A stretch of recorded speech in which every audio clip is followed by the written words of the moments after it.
అనేకమైనటువంటి ఆ కష్ట జీవితాలు, అవన్నీ ఆ శ్రమ జీవితాలు అన్నీ చూసినటువంటి వ్యక్తి యూదా. ఇప్పుడు అవన్నీ చూసి ఇప్పుడు ఏమంటున్నాడు, ఇగొద్దు చాలు, ఇకనైనా నా తండ్రినిగా నేను బాధ పెట్టాను, ఇకనైనా నా తండ్రినిగా నేను దుఃఖంలో చూడలేను అని చెప్పి, అయ్యా నా తండ్రి బాధతో దుఃఖముతో చనిపోవద్దు, నా తండ్రి సంతోషంగా ఉండాలి, కాబట్టి నేను దాసునిగా ఉంటాను, ఈ పిల్లవాడిని పోనీయండి. ఈరోజు నీలో అలాంటి మనస్తత్వం ఉందా? ఒక తండ్రిని సంతోష పెట్టాలి, ఓ తండ్రి యొక్క సంతోషము కొరకు నువ్వు శ్రమ పడటానికి ఇష్టపడుతున్నావా? నువ్వు త్యాగం చేయడానికి ఇష్టపడుతున్నావా? నీవు నీ స్థానాన్ని కోల్పోవడానికి ఇష్టపడుతున్నావా? నీవు నీ స్థితిని తగ్గించుకోవడానికి ఇష్టపడుతున్నావా? నీవు దూరం అవ్వడానికి ఇష్టపడుతున్నావా?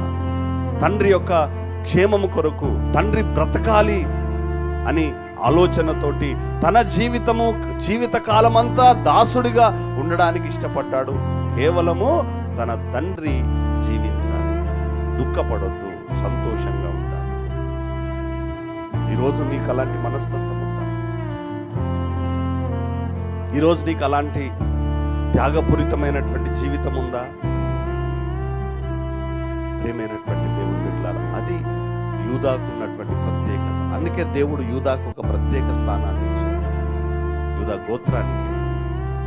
కాబట్టి ఈరోజు నీ జీవితంలో ఇంకా ఏం మాట్లాడుతున్నాడో మనం చదువుకుందాం.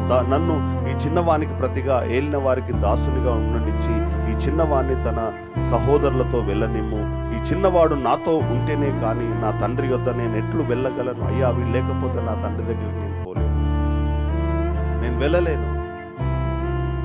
ఎందుకంటే వెళ్ళిన ఎడల నా తండ్రికి వచ్చు అపాయము చూడవలసి వస్తుంది. నా తండ్రికి అపాయాన్ని తెచ్చేవాడిని కాదు నేను.